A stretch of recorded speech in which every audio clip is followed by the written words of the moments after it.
I'm Mark Rees, and welcome to my curious Ghosts and Folklore podcast, where in each episode I investigate a different, weird, and wonderful subject. And to start this episode, I would like you all to join me in raising a glass in the air and saying, cheers, iechyd, because this episode is dedicated to beer, the folklore and the myths and the legends surrounding Wales's national drink.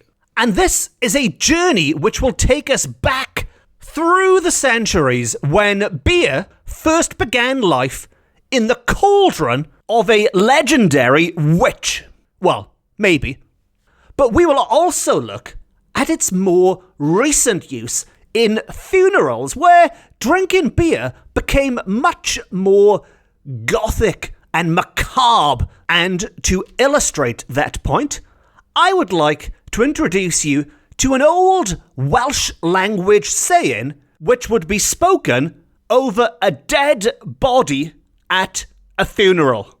And how's that for a cheerful way to kick off a podcast with a proverb which was spoken over the dead body at a funeral? Now, we've already started this episode with a little bit of Welsh language, and that was iechyd, two Welsh words which I think, even if your knowledge of Welsh is next to nothing, it's one of the first little sayings that people tend to pick up on. A bit like nos da, which means good night, between hoffi coffee, I like coffee, and iechyd. Iechyd is the Welsh equivalent of saying cheers or prost in Germany, or bottoms up in, I don't know where that came from, England probably, bottoms up, or salut, or chin chin. All of these wonderful sayings when we raise our glasses in celebration. In Welsh, the equivalent is iechyd, which is often pronounced iechyd by people who haven't got their tongues around the correct pronunciation of the Welsh alphabet. But that is spelt I-E-C-H, or ch in Welsh, Y-D, iechyd, and da is D-A, da. And that translates literally as good health. Iechyd is health, da is good. So if nothing else, after listening to this episode, never mind all the witches and the dead bodies and all the weird Gothic stuff, you will now be able to toast people in the Welsh language, or just wish them good health. But that was the easier part of our brief Welsh language lesson at the start of this episode. The next one is going to take a little bit more explaining, and it's a little bit darker, because we are not wishing somebody good health because they are already dead. This is a toast over a dead body. And I guess that means in future, if anyone ever says to you, over my dead body, well, you now have, or you will soon have, the perfect comeback. Anyway, on with the proverb. And I'll say this in Welsh first, and then I will translate it into English. And it goes like this. Claddu y marw ac at y cwrw. So that was claddu y marw ac at y cwrw, which means to bury the dead and to the beer. Now, I don't know exactly when this originates from, but I do know it was still in practice late in the 19th century when it was recorded. And it puts a different perspective, I think, on this whole idea of funerals as these big somber affairs where everyone is dressed in black and looking down and bawling their eyes out in tears. Well, this suggests that, yes, it was a very sad occasion, but at the same time, it was a way for people to get together in this way. And what I'd like to do is to read a quote to you from the Cardiff Weekly Mail, and they wrote, "Before the funeral procession started for the church, the nearest friends and relatives would congregate around the corpse to wail and weep their loss, while the rest of the company would be in an adjoining room drinking warm beer and smoking their pipes, and the women in still another room drinking tea together. And certainly, as we know from that saying, there was more than a pint or two of beer going round. So much so, in fact, that, and I'm going to quote my old folkloric friend Wirt Sykes here, but he writes that occasionally it leads to appearances in the police court on the part of the injudicious mourners. So these mourners liked having a beer so much that they got up to, well, I don't know specifically, but they got up to things which displeased the police. Let's put it that way. Now, that's the part that beer played in the funeral when it came to the friends and family. But there would also be a chance for other members of the community, the poorer members as they are described, to offer their services in memory of the deceased and to have some food and a sip of beer in return. As mentioned, the friends and family would get together in the house before the funeral procession headed off to the church. The men would be smoking and drinking, and the women would be drinking tea. And it was said that after taking the coffin out of the house and placing it on a bier near the door, that's a funeral beer there, not a pint of beer. They don't place the body on beer. The Welsh love their beer, but not to the point where they soak the dead in the stuff.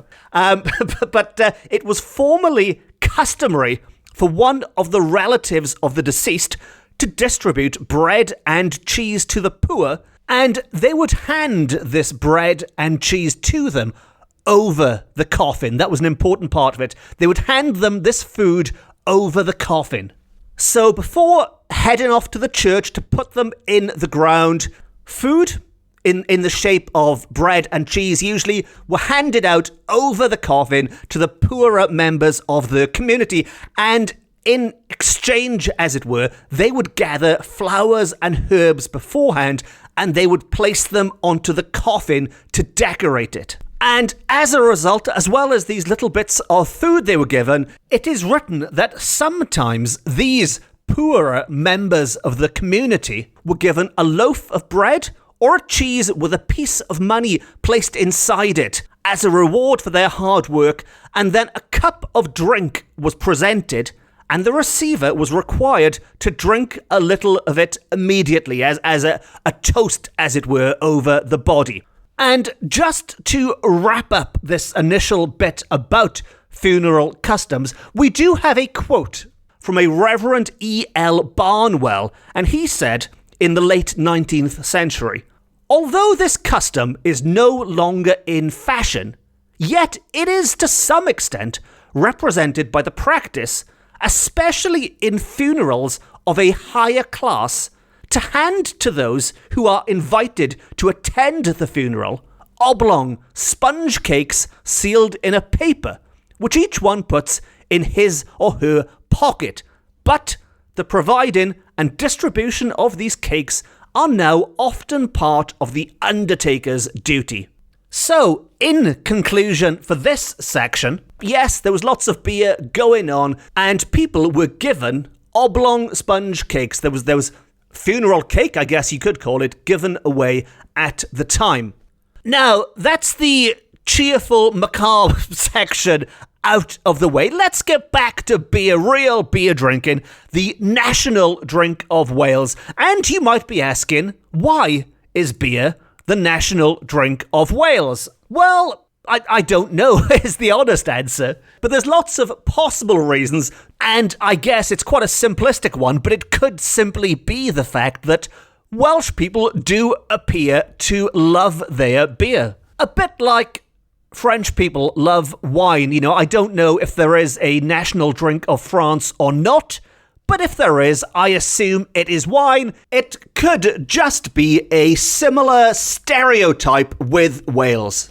Although, as a proud Welshman, it does pain me to say that given the choice, I would much rather a glass of French red wine over a pint of beer, but don't tell anyone. But anyway, back to beer. It's the national drink, and one of the earliest references we have to a beer-like drink is connected to the tales of Ceridwen. Now, fans of folklore, of the Mabinogion, of old Welsh tales will be familiar with the name Ceridwen, as will modern-day pagans. Ceridwen is a wonderful character, a witch, an enchantress, a goddess to some, who has evolved and changed over time. But while she might mean many things to many people, and has continued to grow over the years, for the sake of our story, we are going right back through the centuries when Ceridwen, one of Wales's finest practitioners of magic, would create her powerful potions in a cauldron called Awen, A-W-E-N. Now, Ceridwen, and I should spell her name quickly as well for you, and there are some variations out there. The standard version would be Ceridwen, C-E-R-I-D-W-E-N,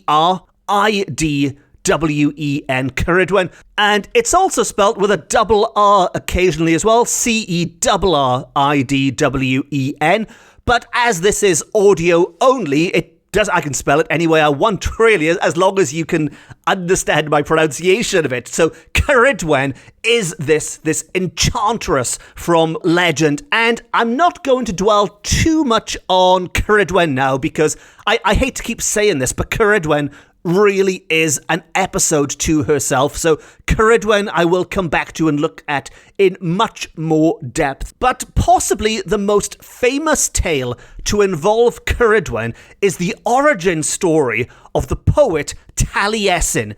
Now, Taliesin is one of, if not the most well-known characters in these old Welsh myths and legends. And what is particularly fascinating about Taliesin is that his origin story combines both fact and fiction. Taliesin was certainly a real person, a real poet, a bard, and his works still survive to this day. But the tale of how he came to become such an incredible man of words, how he composed these incredible verses, isn't the most realistic story, shall we say. I think no matter how open-minded you are, it would take a big leap to think that this is how Taliesin really got his power. But nevertheless, I'll tell you the story and you can make up your own mind if you would like to believe this story or not.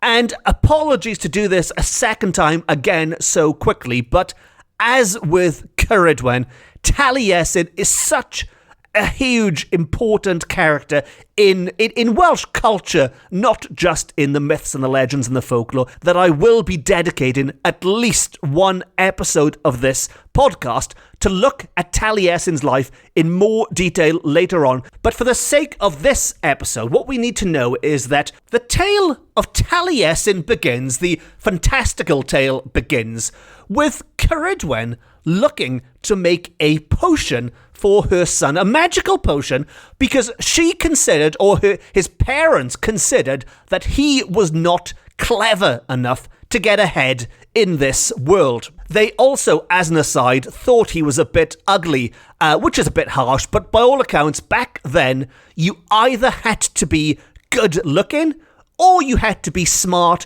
to succeed. He had neither going in his favour, and Ceridwen decided the easiest one to fix would be his brain. So she set about preparing a potion which would grant him incredible powers of wisdom and knowledge. This potion would make him the cleverest, brainiest person on the planet. Now, in order to make this potion, she would need some help. This was effectively a 3-person job. While she was busy out and about gathering the ingredients daily or however often it needed to be topped up, she would need 2 other people to watch it. And the one that concerns us is the person that she drafted in effectively as a slave, but she got this person to go in and to stir that potion to stir the liquid in the cauldron each and every day.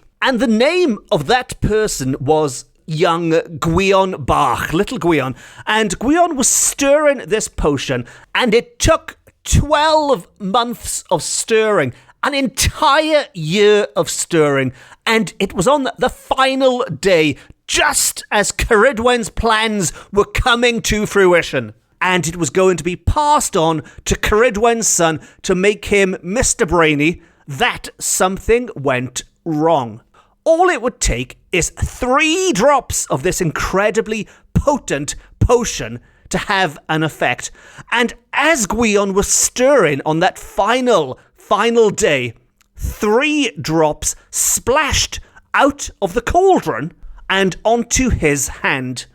Now, Ceridwen had not told him the real reason he was stirring this. He had no idea how powerful this would be. He licked the 3 drops from his hand, and as a result, he benefited from all that knowledge and wisdom which was destined for somebody else. He claimed it for himself by mistake. And to cut a long story short, spoiler alert, but he becomes Taliesin as a result of all of this. But this is only half the story, because when Ceridwen finds out what has happened, there is a bonkers cat and mouse chase where they both start transforming into different animals and things. But for the sake of our story, all that's important to know is that young Gwion Bach had messed up Ceridwen's plans and had drunken that potion himself.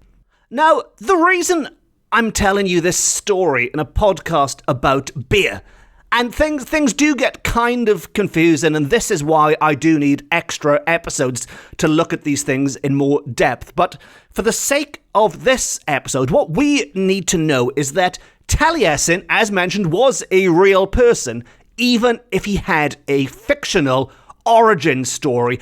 And in poems attributed to Taliesin, the 6th century bard, he mentions a drink.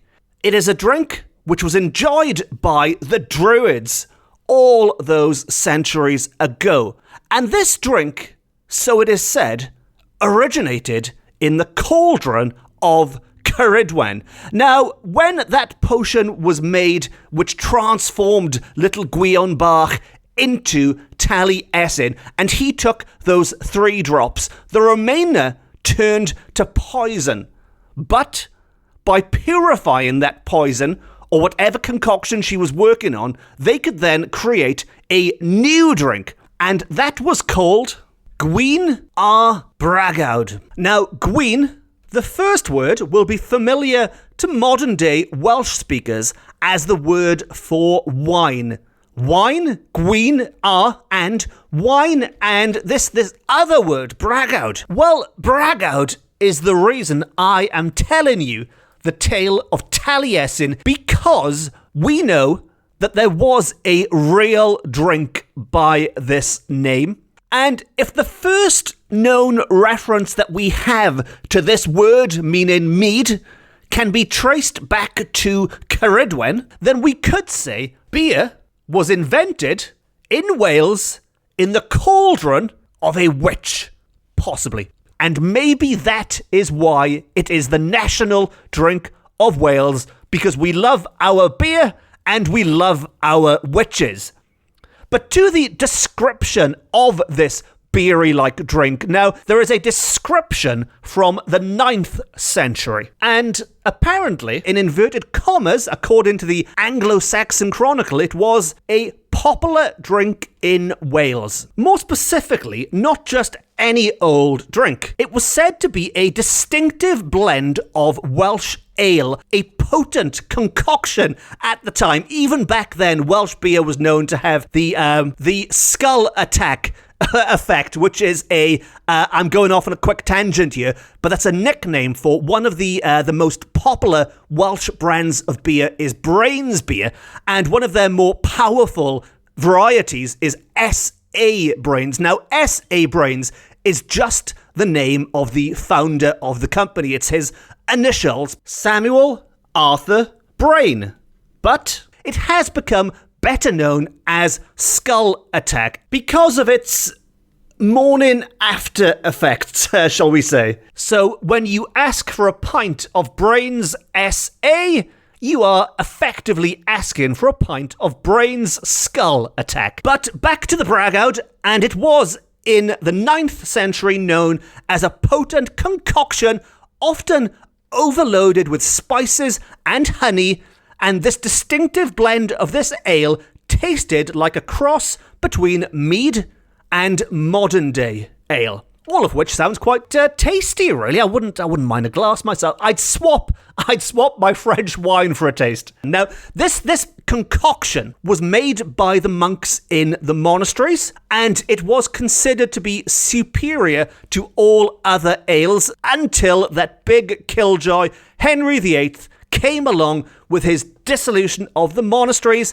and put an end to such things in the 16th century. So not only did Henry VIII destroy all of those priceless works of art and those incredible religious buildings and all the other damage that went with it, he also put an end to what has been described as possibly the best beer in Britain, if not the best beer in the world. We will never know because we will never taste it, I guess. But if you were listening to the last episode of this about the fairies, there was a little, I don't know if it was meant as a joke or not, but apparently the decline in fairy sightings in Neath, which was their stronghold towards the end of fairy sightings in the 19th century, is blamed on the Methodists, because apparently the Methodists, with their own brand of Christianity, were strict teetotalers. And as such, this movement put a dampener on people drinking. As a result, people stopped seeing fairies. Whether there's a connection there or not, I do not know. But the history of beer, which had been ticking along so nicely, was rudely shaken up by Henry VIII, and then centuries later, religion and the whole temperance movement would once again mess things up for beer drinkers. The good news for modern day beer drinkers, though, is that things are much better now, and there are quite a few Welsh companies out there now, and I'm not going to start randomly name-dropping beer companies and giving free adverts and things out to people, but there is one company in particular I think is appropriate for this podcast because they combine beer with folklore. I know, you almost couldn't make it up, really. I mean, this is an episode about beer and folklore in Wales, and there is a company that makes beer inspired by folklore in Wales, and they are called Afon Mael Meadery, based in Newquay in Ceredigion. And I love how these things come together, but I was tweeting about the Gwyllgi, the Welsh dog of darkness, this mysterious four-legged creature which stalks the lonely lanes at night, which you can hear all about in episode 7 of this podcast if you want to go back and listen to these stories about the Welsh Hound of Hell after listening to this one. But I was tweeting about the Gwyllgi, and that is how I crossed paths with Afon Mael, because as it happened, they were making a new drink which had, well, a creature which looked a heck of a lot like the Gwyllgi on the label. And since then, we've been in touch, and they like to name their drinks after Welsh folklore and after myths and legends. And they sent me a bottle with the Gwyllgi on it, and it was incredible because mead, to me, when I think of mead, it sounds like one of those sort of really old drinks that Vikings might drink and is very not good for you or something. But honey mead it's sparkling and light, and there you go. I thought that's such a great combination, and that is the end of me plugging any beer companies. Back to the story. There's one quirky little bit of, I don't know if this qualifies as folklore or not, because there is an argument that this could actually be true, but there is a claim that Guinness, Ireland's most famous drink, Ireland's Black Gold, which was, by all accounts, invented by Arthur Guinness. Well, there is an argument, and I don't want to upset any of my Irish listeners, but there is an argument that that was also invented in Wales. It was back in the 18th century when Arthur Guinness was travelling across Britain. And if you wanted to get back and forth between Ireland and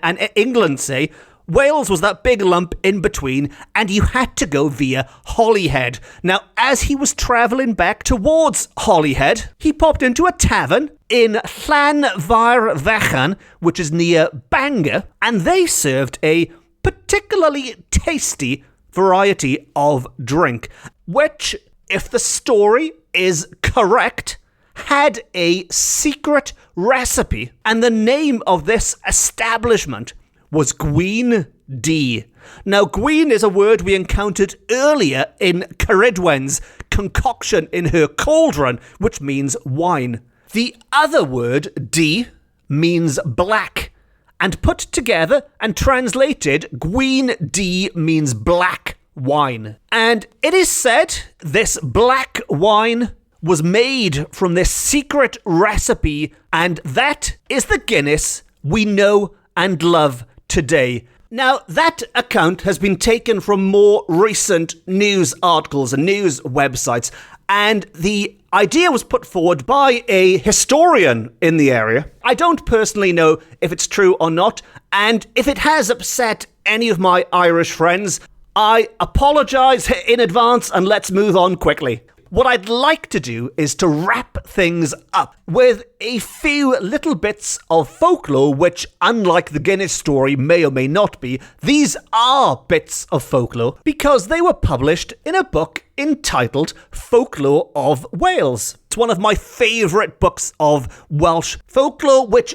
dates from the turn of the 20th century. This really does capture that sort of Edwardian looking towards the future and yet recording some of these traditions from the Victorian period and much, much further back. And one of these snippets of folklore claims that rosemary, the plant rosemary, was regarded as an excellent remedy against chronic drunken habits. Now, I'm taking this to mean it was a great sort of preventative measure from becoming drunk, from being tipsy. And in order for its power to work, an infusion of it was often put in the cask or measure of beer. By all accounts, it also kept beer from turning sour. So if you want to avoid getting too drunk, maybe it's a wedding or something and you'll be drinking all day. Drop some rosemary into your beer. Now, this next piece of beer folklore I absolutely love. And what I particularly like about this one is that while it hasn't been specified, much of this beer folklore is very masculine. It's very blokey. It is assumed it is the men drinking the beer, not women, as with the example with the funeral where the men drink the beer and smoke, the women have a nice cup of tea. But that was not always the case, and there's a lovely little piece of folklore where it is said that it was formerly the custom in Wales to make a large, rich cheese for luck, in readiness for the expected birth of the first child. So if there's a child on the way, a big rich cheese is made. But it was made in secret. Not a man was allowed to know of it, especially the husband. When the gossips congregated at the birth, and the husband invited the women to take refreshment, presumably a cup of tea, they stolidly refused. But the moment his back was turned, out came the cheese and beer. So in Wales, in former times, when a woman gave birth, the women would get together, they'd wait for the men to get out of the way, and they'd crack open the cheese and the beer, which to me sounds like the ideal party. Now, part of the cheese was eaten, and the remainder was divided among the women who were expected to take their portions home. All of this was done secretly for the sake of good luck and the prosperity of mother and infant. And I think that needs to be revived, doesn't it? Although saying that, as a man, maybe it is still going on, and I don't know, because the whole point is to keep it secret from men. So maybe there's cheese and beer parties going on non-stop and I just haven't noticed. I don't know. But anyway, with beer, there is so much more to go into. As I mentioned, it is considered to be the national drink of Wales, and as such, it crops up. It plays a big part, drinking plays a big part in the Mari Lwyd festivities at Christmas, as it does with most Saints' Days, as it does with All Hallows Eve, and beer just crops up again and again and again and again, and I think beer is going to be referenced to a lot in the upcoming episodes, in the upcoming years that I continue to do this podcast. And if there is one thing in particular that I was not able to include in this episode that I will certainly be going back to in more detail, is that while we did touch upon this connection between drinking beer and funerals, this quite dark Welsh tradition of alcohol and saying our last goodbyes goes much, much deeper than just having a pint at a funeral. Because we have yet to meet a particular character, an eerie, feared, despised, and some might say misunderstood character, and that is the Sin Eater. The Sin Eater, the outcast whose job it was to take the sins from the dead into themselves and as a result to become the most sinful person in the parish. And they took these sins from the dead before they were placed into the ground by eating food placed on their coffins and drinking beer over their dead bodies. And on that cheerful note, it leads me very nicely into that point of the episode where I ask what you think. If you have any thoughts, ideas of your own on any of these strange customs we've spoken about, whether it be the connection with the funerals, whether it be Ceridwen the witch and her magical cauldron, as always, please get in touch. It's always great to hear from anyone and everyone, even if it's just to say hello. And you can track me down on social media. I'm on all the main social media sites. Just do a search for Mark Rees, put the word ghosts in or folklore, I'll pop up on the top. You can email me via the website, or what would be nice is you could always leave a nice review. Well, you can leave any review, but a nice one would be better on whatever podcast site you use to listen to this. So if you're on Apple or you're on Spotify or any of the other fantastic sites this is available on, if you wanted to leave me a thumbs up and a lovely review, that would be very much appreciated.